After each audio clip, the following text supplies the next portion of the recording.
नमस्कार, आप देख रहे हैं प्राइम टीवी और मैं हूं आपके साथ नंदिनी यादव। वक्त हो गया है उत्तर प्रदेश की बड़ी खबरों का। रुक लेते हैं खबर की ओर। खबर गाजियाबाद से है, जहां उत्तर प्रदेश के मुख्यमंत्री योगी आदित्यनाथ आज गाजियाबाद के दौरे पर रहे।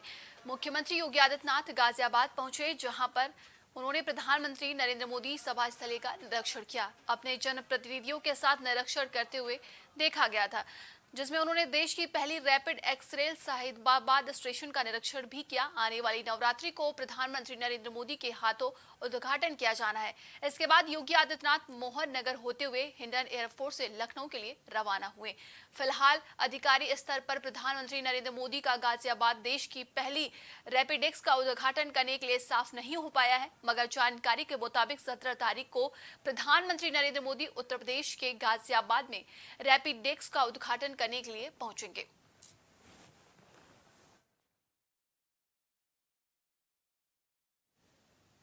खबर कानपुर से है, जहां कानपुर देहात में अखिलेश यादव पहुंचे, जिसमें पार्टी कार्यकर्ताओं ने अखिलेश यादव का जोरदार स्वागत किया। साथ ही अखिलेश यादव ने कस्बा रसूलाबाद विधानसभा क्षेत्र के कई गांव समेत कस्बा रसूलाबाद में पार्टी कार्यकर्ताओं से मुलाकात भी की और नैला गांव में दंगल में शिरकत की और पुष्पेंद्र यादव के माता पिता की प्रतिमा का अनावरण भी किया। वहीं रसूलाबाद कस्बे के हाजी फैजान के घर कार्यकर्ताओं से भी मुलाकात की। साथ ही अखिलेश यादव ने बीजेपी पर निशाना साधते हुए कहा कि इंडिया गठबंधन पर सभी दलों ने मन बनाकर एक गठबंधन बनाया, क्योंकि बीजेपी की सरकार ने लोकतंत्र खत्म कर दिया है। महंगाई और अन्याय चरम सीमा पर है।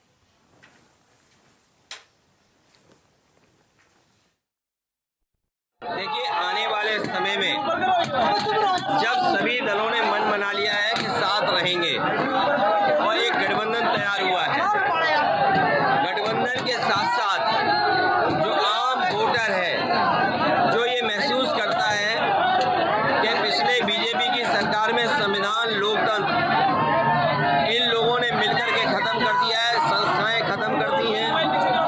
आज महंगाई चरम सीमा पर, बेरोजगारी चरम सीमा पर और अन्याय भी चरम सीमा पर। तो मैं नहीं समझता हूँ कि कहीं किसी तरह का सीट का कोई सवाल होगा। गठबंधन जीतेगा। जनता बीजेपी को 80 की 80 सीटें हराने जा रही है। खबर औरैया से है, जहां एरवा कटरा विकास खंड के सभी 46 ग्राम पंचायतों की मेरा माटी मेरा देश कार्यक्रम के कलश ग्राम पंचायतों से खंड विकास कार्यालय बैंड बाजे के साथ लाए गए और खंड विकास कार्यालय के कर्मचारियों तथा ग्राम प्रधानों और पंचायत सचिवों के साथ एक सामूहिक कलश यात्रा निकाली गई, जिसका खंड विकास कार्यालय में समापन हुआ। और मेरा माटी मेरा देश कार्यक्रम के तहत पंचायतों से लाए गए कलश की मिट्टी का मिश्रण करके 2 नए कलश तैयार किए गए।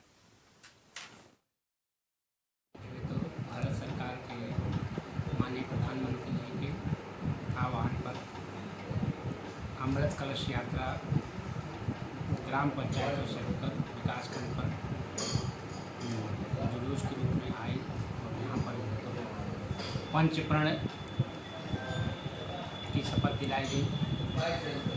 उपस्थित जनों को हीरों का सम्मान किया गया और जो कलश में मिट्टी आई उनका भाव में मिश्रण करके नए कलश तैयार किए गए, जो जिला स्तर पर भेजे जाएंगे। अब खबर गोंडा से है, जहां डीएम नेहा शर्मा और पुलिस अधीक्षक अंकित मित्तल साथ ही मुख्य विकास अधिकारी ने कलेक्ट्रेट सभागार में आगामी नवरात्र अष्टमी के मौके पर 11,000 कन्या भोज की तैयारी को लेकर संबंधित विभाग के अधिकारियों के साथ बैठक की।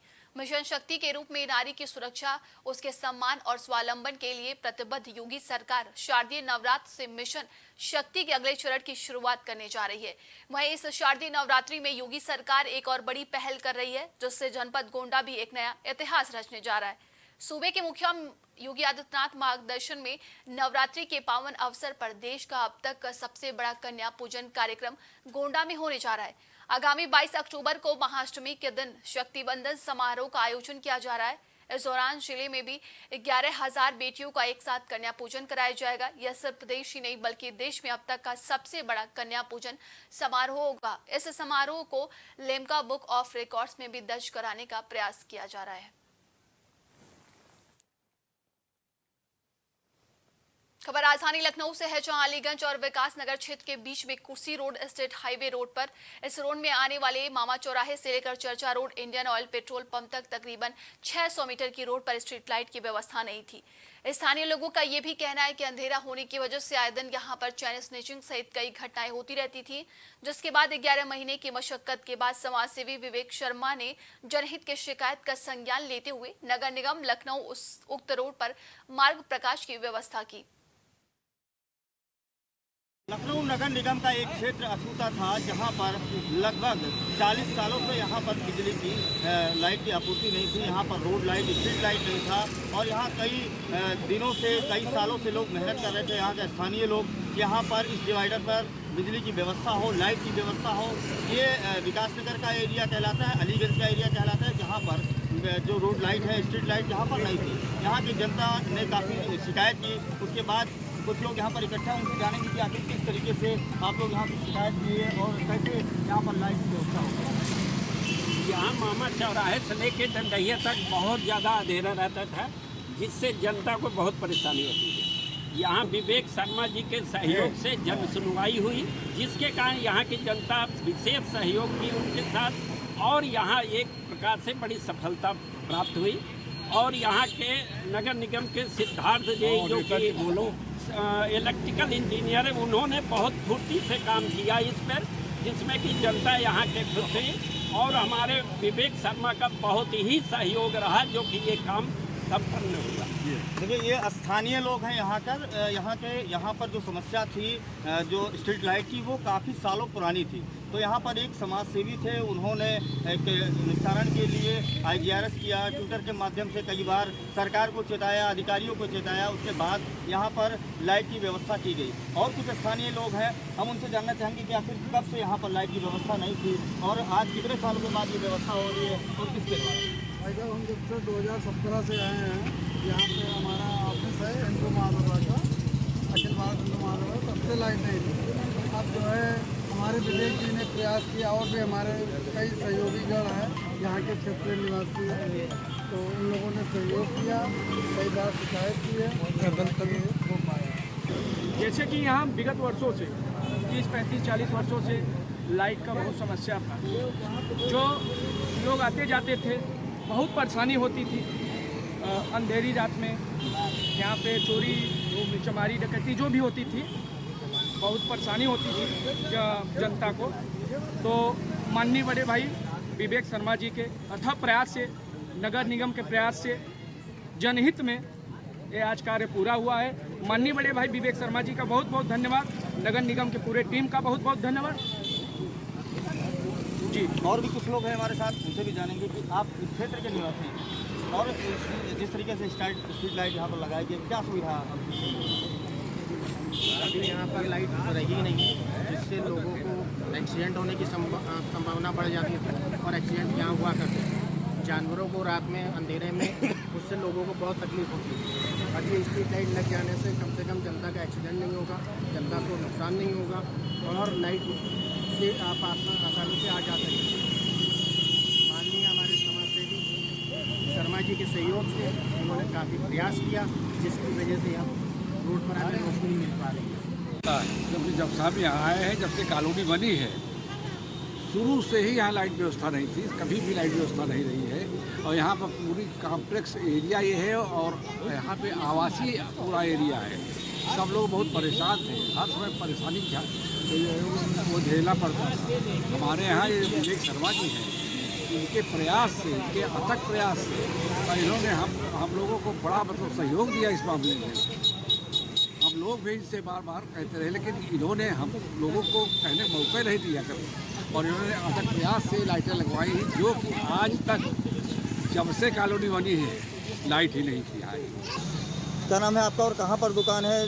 जिस तरीके से यहाँ पर अंधेरा रहता था, क्या फायदा? पंकज शुक्ला है, मामा चौराहे के थोड़ा आगे हमारी दुकान है और ये हैंडलूम की दुकान है।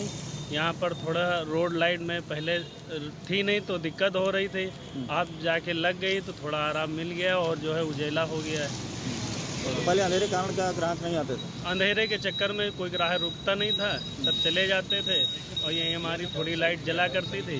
अब जो ये लाइट लग गई, इससे जो है वो बेहतर लग रहा, अच्छा लग रहा है। और जो है इससे जो है थोड़ा देर तक पब्लिक रुक सकती है और दुकानदारी पे प्रभाव पड़ सकता है। तो अभी आपने देखा कि यहाँ पर जो स्ट्रीट लाइट की व्यवस्था की गई है, उस व्यवस्था के तहत यहाँ पर सभी लोग इकट्ठा है, स्थानीय लोग और जो समाज सेवी विवेक शर्मा है वो भी हमारे साथ मौजूद हैं।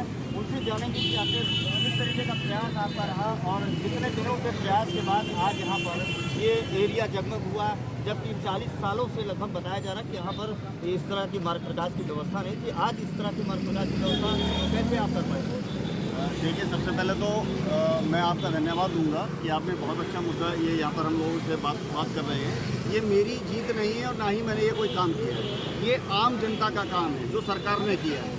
जो सरकार को आज से 40 साल पूर्व कर देना चाहिए था, वो इस सरकार में जाकर सपना साकार हो पाया है आम जनता का। ये जो हमारी आज की जो जीत है वो हमारे सभी जनता की है और आम जनता की जीत है।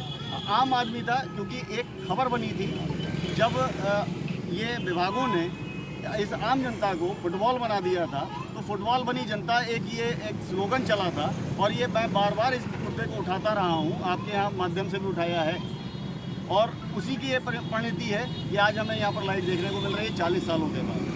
कैसा प्रयास रहा, कैसे आपने शिकायत की, किन अधिकारियों ने समझा लिया? देखिए, सबसे पहले तो मैंने यहाँ जानकारी करी कि ये रोड किसकी है, तो मालूम चला PWD की है, नगर निगम इस पर लाइट लगवाएगा। मैंने नगर निगम को IGRS के माध्यम से उनको सूचित किया और एक पत्र भी भेजा, लेकिन वहाँ से जवाब आया कि ये PWD की रोड है, PWD बनाएगी। PWD से जब वार्ता हुई तो PWD ने कहा कि मार्ग प्रकाश की व्यवस्था केवल नगर निगम करता है, हम लोग नहीं करते। उसके बाद नगर निगम ने फिर मेरे को दोबारा जवाब दिया कि ये विद्युत विभाग वाले करेंगे, विद्युत विभाग ऊर्जा विभाग इसको देखेगा। ऊर्जा विभाग से बात हुई तो उन्होंने कहा हम ऊर्जीकृत करते हैं, हम कोई भी मार्ग प्रकाश की व्यवस्था नहीं करते। तब उसके बाद में यहाँ DM साहब के पास गया, मंडलायुक्त महोदय के सामने कहा, सरकार को बार बार निवेदन किया, ट्विटर पे बार बार डाला गया। आज 11 महीने के बाद बहुत खुशी मिलती है कि आम जनता को ये कोई नेता ने नहीं काम करवाया है। ये जो जनता देख रहे हैं कोई किराए की जनता नहीं है, ना ही किसी को पैसा देकर बुलवाया गया है। ये यहाँ की आम जनता है, यहाँ के शॉपकीपर्स हैं, दुकानदार हैं, रहवासी हैं, यहाँ कॉलोनी वासी हैं। ये उनकी मेहनत का फल है कि आज उनको यहाँ पर वो हम लोगों के सामने है। उसके लिए मैं माननीय मुख्यमंत्री महोदय का बहुत बहुत आभार व्यक्त करता हूँ कि आम जनता की बात को आप लोगों ने सुना, उसके लिए बहुत बहुत धन्यवाद। तो देखा आपने कि ये कुर्सी रोड पर करीब 14 पोल लगाया गया है, जिसमें 28 लाइटें लगाई गई हैं। 9 लाख रुपए की लागत से इस स्ट्रीट लाइट को लगाया गया है, जहां पर अब करीब हज़ारों जनता को यहाँ पर ये सुविधा मिलेगी, क्योंकि अंधेरे में कई यहाँ पर दुर्घटनाएं होती थी, कई हादसे होते थे, चैन स्नैचिंग भी हुआ करता था, जिसको लेकर के यहाँ के जो निवासी थे वो काफ़ी परेशान रहते थे। ऐसे में एक समाज से भी निखर करके बाहर आता है और वो IGRS करके और ट्विटर के माध्यम से सरकार को चेताने का काम करता है। उसके बाद यहाँ पर इस तरीके की व्यवस्था की जाती है। कैमरा पर्सन विजय के साथ विजय श्रीवास्तव, प्राइम TV, लखनऊ।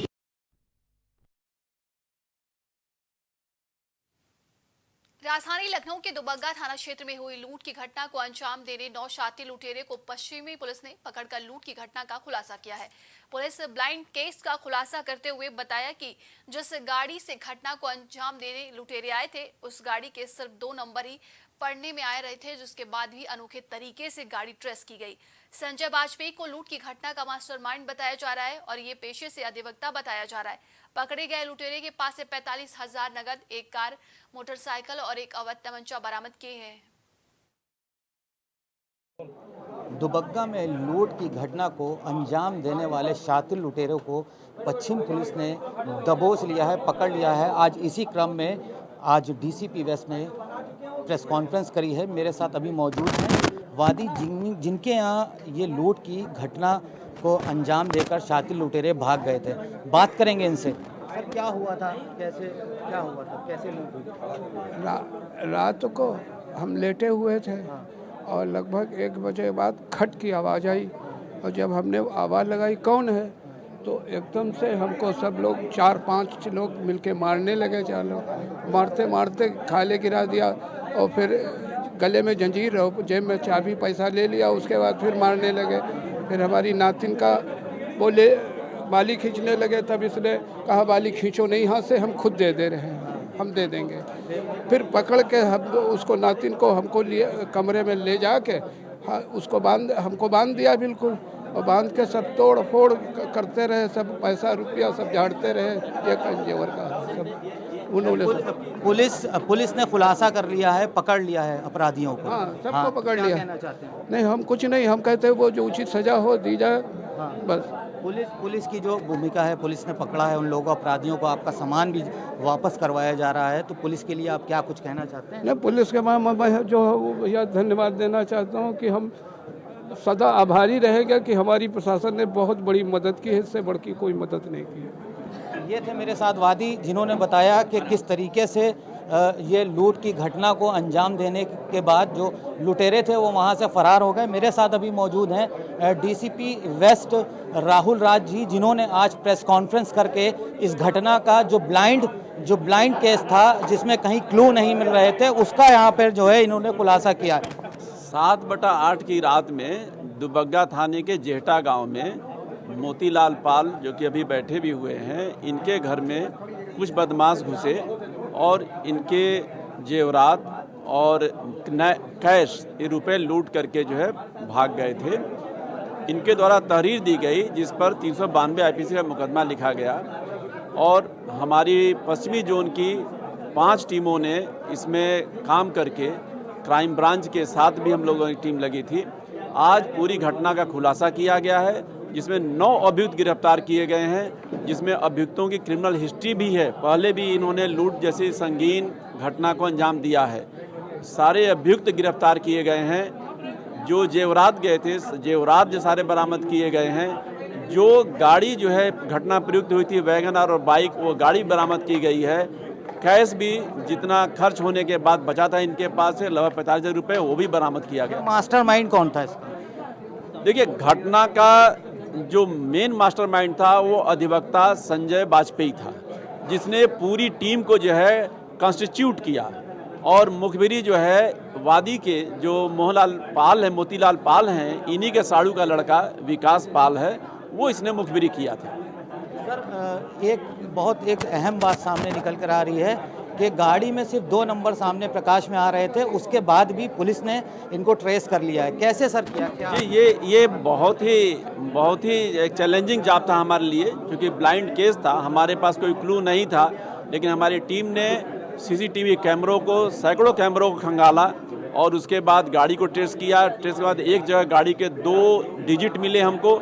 उस डिजिट को हम लोगों ने एक मैथमेटिकल फार्मूला के जरिए डेवलप किया और करके जो है सारी नंबर जो क्लियर करके और उसको बरामद किया। ये थे हमारे साथ DCP वेस्ट राहुल राज जी, जिन्होंने बताया कि घटना का जो लूट की दुबग्गे में घटना हुई थी और जो लुटेरे पकड़े गए थे, किस तरीके से लूट की घटना का खुलासा किया है। और अभी हमने बात करी वादी से, जिनके घर में इस लूट की घटना को लुटेरों ने अंजाम दिया था, उन्होंने भी बताया। तो सामने प्रकाश में यह निकल कर आया कि जो मास्टरमाइंड था वो अधिवक्ता था और उसने 9 लोगों की साथ लूट की घटना को अंजाम दिया था। लखनऊ से प्राइम TV के लिए मोहम्मद उवैस। खबर कुशीनगर से है, जहां उत्तर प्रदेश में स्कूली बच्चों से भरी ई-रिक्शा को स्कूली वाहन के रूप में इस्तेमाल किया जा रहा है। यही वजह है कि यूपी में कई हादसे हो चुके हैं।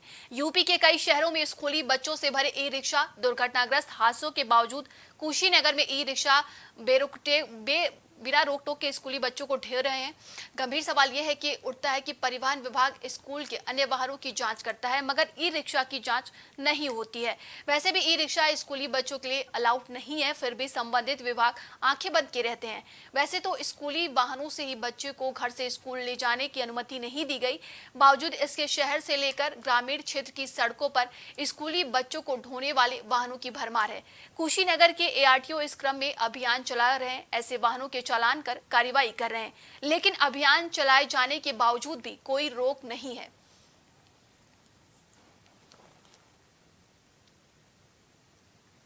खबर बहराइच से है, जहां लखनऊ बहराइच मार्ग पर फखरपुर थाना क्षेत्र में बृहस्पतिवार सुबह एक कार अनियंत्रित होकर पेड़ से टकरा गई। इसके बाद कार में आग लग गई। आसपास के लोगों की मदद से चालक को कार से बाहर निकाला गया।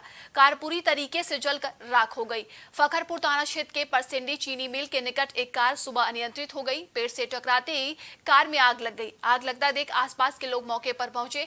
वाहन से चालक को किसी तरह बाहर निकाला गया। इसके बाद आग लगने की जानकारी थाने में दी गई, जिसके बाद प्रभारी निरीक्षक अनुज कुमार त्रिपाठी पुलिस बल के साथ मौके पर पहुंचे।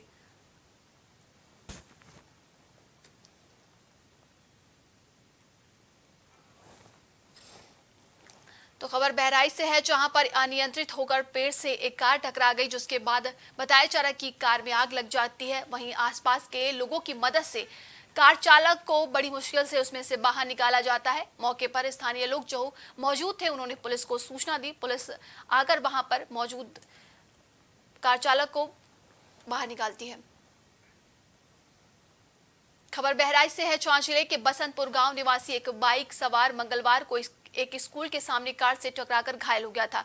घायल को लखनऊ ले जाते समय उसकी मौत हो गई। इससे नाराज गांव के लोगों ने परिवार के साथ बुधवार को सड़क जाम कर प्रदर्शन शुरू कर दिया।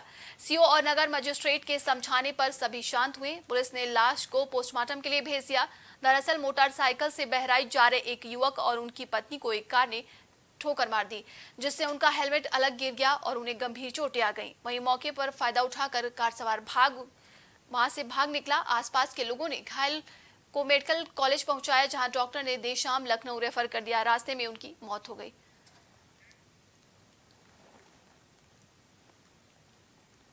खबर गोंडा से है, जहां गोंडा रेल मार्ग पर स्थित गेट संख्या SPL 245 रेलवे क्रॉसिंग का एक गेट खोलने के दौरान निचले हिस्से टूट गए, जिससे रेलवे क्रॉसिंग पर आवागमन बाधित हो गई।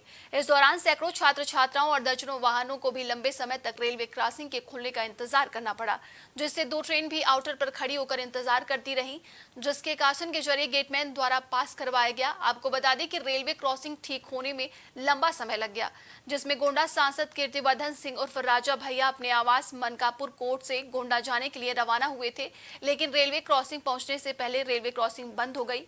काफी देर इंतजार के बाद जब रेलवे क्रॉसिंग खुला तो उन्हें कड़े जाम का भी सामना करना पड़ा। सांसद भी लंबे समय तक जाम में फंसे रहे। साथ में मौजूद सुरक्षा गार्ड ने जाम हटवाकर सांसद को जाम से बाहर करवाया।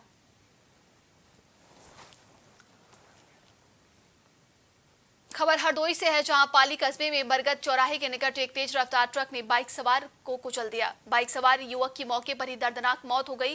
ट्रक चालक मौके से ट्रक लेकर फरार हो गया। सूचना पर पहुंची पुलिस ने शव को कब्जे में ले लिया और पोस्टमार्टम को लिए भेज दिया है।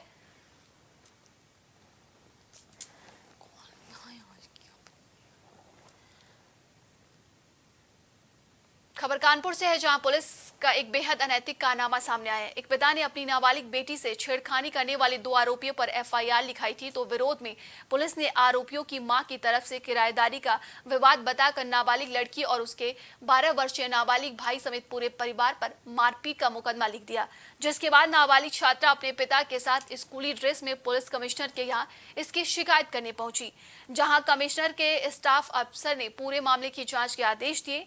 वहीं ACP का कहना है कि दोनों पक्षों में किराएदारी को लेकर विवाद चल रहा है, जिसमें एक दूसरे पर यह लोग एप्लीकेशन देते रहे हैं। पहले उनकी तरफ से छेड़खानी का मुकदमा लिखा गया था। आरोपी पक्ष की तरफ से इन पर मारपीट का आरोप लगाते हुए उनके परिजनों पर FIR के लिए एप्लीकेशन दी गई थी। पूरे मामले की जांच के बाद आगे की कार्रवाई की जाएगी। कानपुर कमिश्नरेट के नए कारनामे सामने देखने को आते हैं।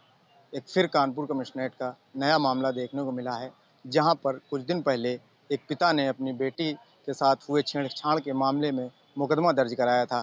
कुछ दिन बाद उसी पिता और बेटी और नाबालिग बेटे के ऊपर पुलिस ने हरबंस मोहर थाने में मुकदमा दर्ज करने का आदेश दे दिया। आज पिता अपने बेटे को लेकर पुलिस कमिश्नर से मिलने पहुंचा, जहां पर पुलिस कमिश्नर तो नहीं मिले, लेकिन उनके ऑफिस में जो स्टाफ मिला उसे तहरीर दी गई और उन्होंने जांच के आदेश दिए। अब देखना ये होगा कि जांच के बाद निर्दोष पाने के बाद क्या नाबालिग बच्चों के नाम हटाए जाते हैं या फिर नहीं। अपने सहयोगी के साथ दीपक यादव, प्राइम TV, कानपुर। खबर मेरठ के थाना हसनापुर गांव के लतीपुर से है, जहां एक दंपत्ति को नाली की सफाई की शिकायत करना भारी पड़ गया, जिसके बाद दबंग ग्राम प्रधान के भाई ने साथियों के साथ मिलकर दंपत्ति की जमकर पिटाई कर दी। पीड़ित को दबंगों ने जमीन पर घसीटा और जमकर मारपीट की। आपको बता दें कि लगभग आधा दर्जन दबंगों ने परिवार पर धावा बोला, जिसके बाद पीड़ित महिला एसएसपी से शिकायत की है। बस प्रधान ने भेजे हुए गुंडे भेजे, उन्होंने मार कुटवाई हमें बहुत ज्यादा। मेरे को तो बहुत मारा। हम सरदार सिर से चुन्नी नहीं उतारते, उन्होंने मेरी चुन्नी उतार के बहुत ताकत किया। उन्होंने मेरे साथ बाल घसीटते मुझे, वो आप वीडियो में खुद देख सकते हो। और मुझे खुद, हाँ जी, ये मुक्के मारे हैं, बहुत ज्यादा जोर जोर से मुक्के मारे हैं। ये प्रधान के भाई ने मारे मनीष ने। किस चीज को लेकर मारपीट करी? बस यही नाली को लेकर। नाली खराब होगी तो हम प्रधान को ही बोलेंगे, जब प्रधान नहीं सुनेंगे तो हम किसे बोलेंगे।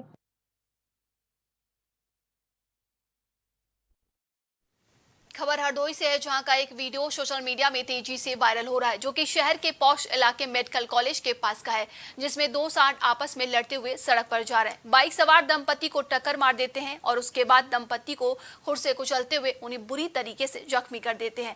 आनंद फानन में दंपत्ति को हरदोई के मेडिकल कॉलेज ले जाया गया।